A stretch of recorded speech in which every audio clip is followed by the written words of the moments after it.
My name is Niallé. I'm 12 and I live in Dakar, the capital of Senegal in West Africa. In the schoolyard, my friends are playing Ange. It's a rhythm game that gets us familiar with the first steps in dancing. The girls spend their whole recess playing it. The bigger we get, the more complicated the steps are. I used to play it a lot, and that might be where my passion for dancing comes from. But I'm starting to find it less and less interesting. What I care about now is real dancing.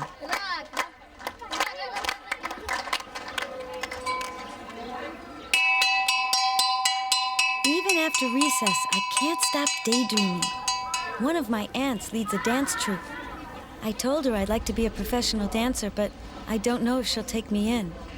If only I could just rehearse with her. Here we go. Well, at least I'll have to concentrate on other things for a few hours.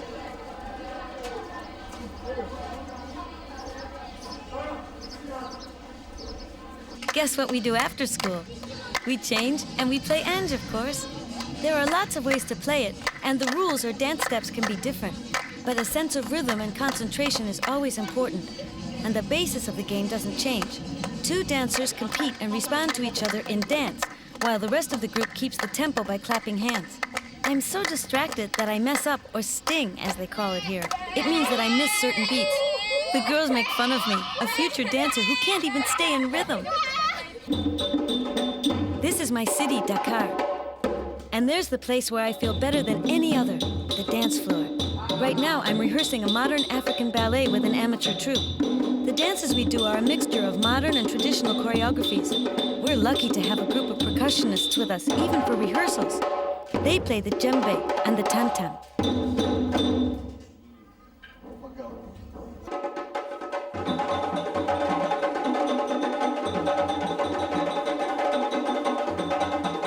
Our dance movements are very physical. We have to make them look bewitching and still remain synchronized.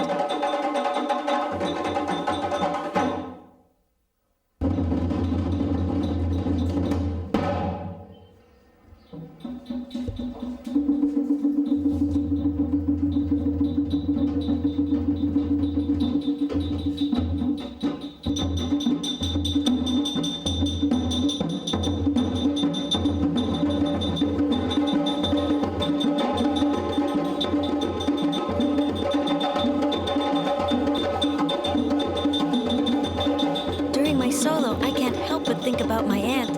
I've got to go and see her later today. I hope I can convince her that I'm determined and talented.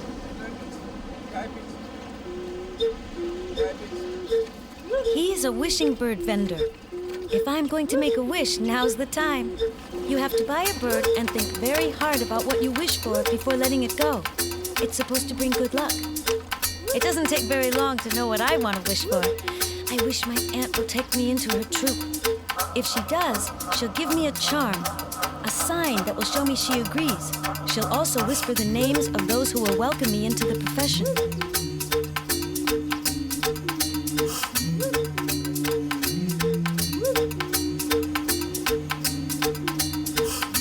Here she comes.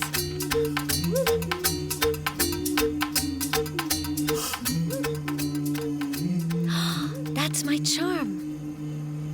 And my aunt whispers the names of the people who are going to introduce me to the world of real dancers and initiate me. I've dreamed of this moment for so long. I can't believe it's really happening.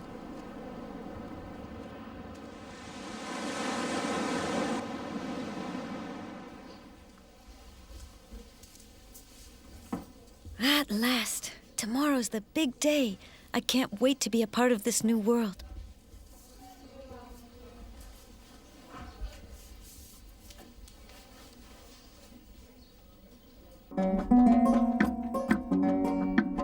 This show is an allegory.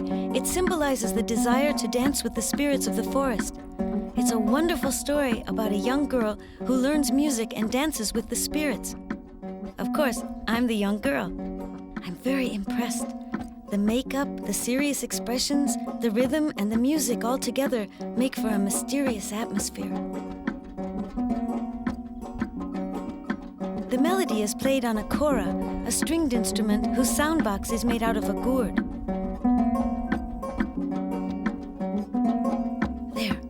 By this slight nod of the head, the spirit of the dance has just recognized the young girl. It's KanKouran, the giant spirit who will give the sign of acceptance and mark the beginning of the festivities. He dances for her as a sign of welcome. From up on his stilts, hidden under his costume, the dancer creates a real illusion. Under the baobab trees, the tam-tams and the djembes get louder and louder. I can't tell the ceremony from the real thing.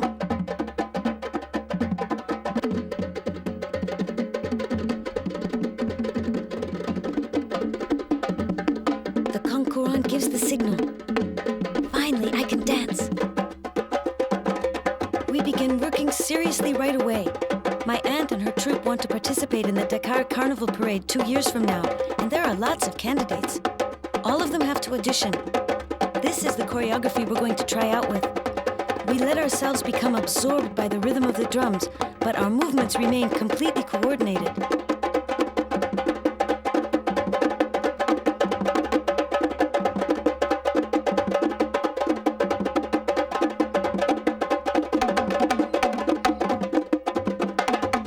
Then the dancers can come forward one by one to improvise more personal movements.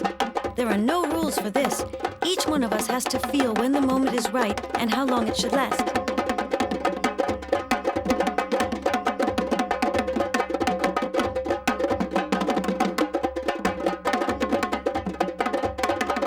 I watch the experienced dancers' improvisations very closely, especially the way they can be relaxed and intense at the same time.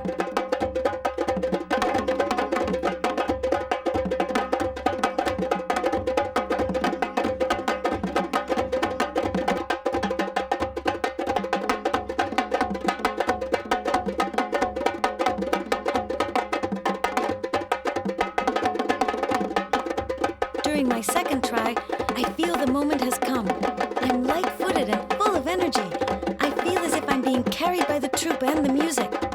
I know I'm right where I should be.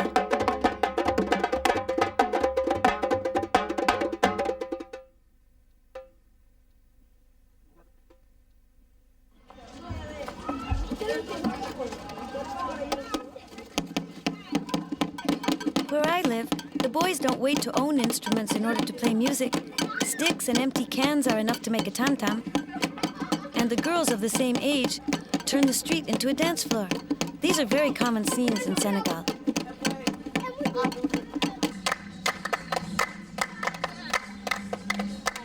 Since I began dancing with my aunts, I can't remember the Ange steps very well, and I prefer to improvise instead of repeating the same movements. My friends think I'm showing off.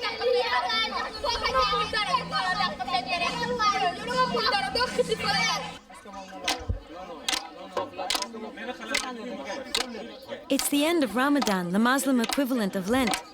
My aunt and her troupe have organized what's called a sabar. It's a public get-together with musicians, during which dancers are asked to improvise. I've been invited too.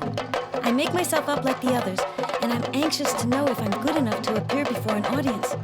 My stomach is in knots and my throat is completely dry. My aunt and her friends begin the festivities. They're so graceful and supple. The most important thing in the sabar is to attract the attention of the drummers so that they can guess the tempo we need for our dance. They know how to spot the good dancers and communicate with them through the rhythm. This dancer's unhappy. The drummers don't think too much of her. She doesn't inspire them.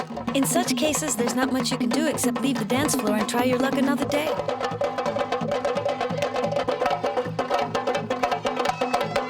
If you look closely, you can guess the personalities of the dancers. Shy, adventurous, or show off? The audience has fun guessing. These drums that you wear on your hip are called sabars, like the dance and the celebration. The drummers play a little for the men, too. I watch my aunts from a distance. They laugh as they watch Bala, one of the dancers in my amateur troupe. He's clowning around, but he's a great dancer. Dancing is mainly a woman's job. The men just come to play the clown once in a while.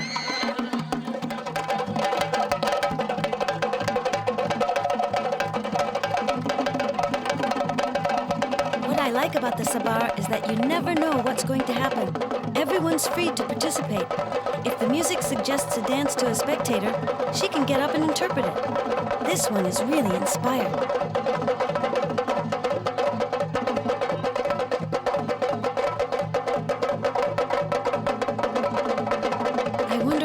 turn will come. No need to be impatient, though. The show is fascinating. We give names to the styles of dancers. Most of them refer to food. This, for example, is Little Spice. She's lively and moves as if the earth was burning her feet, like something spicy burns the mouth. This one is called Sugarcane because she's so tall.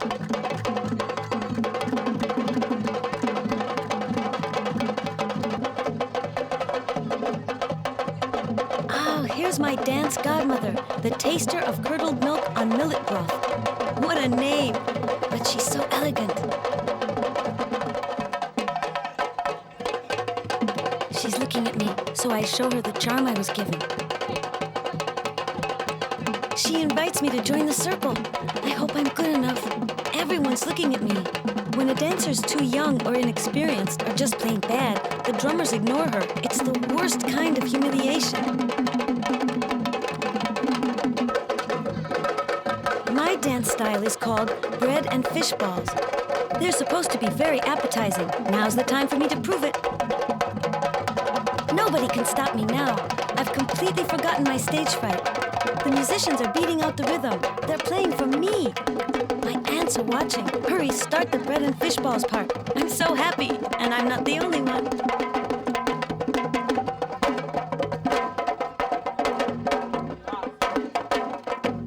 The audience watches me with great concentration.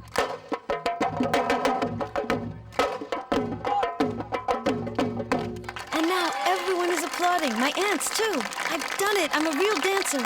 Today is my day, my big day.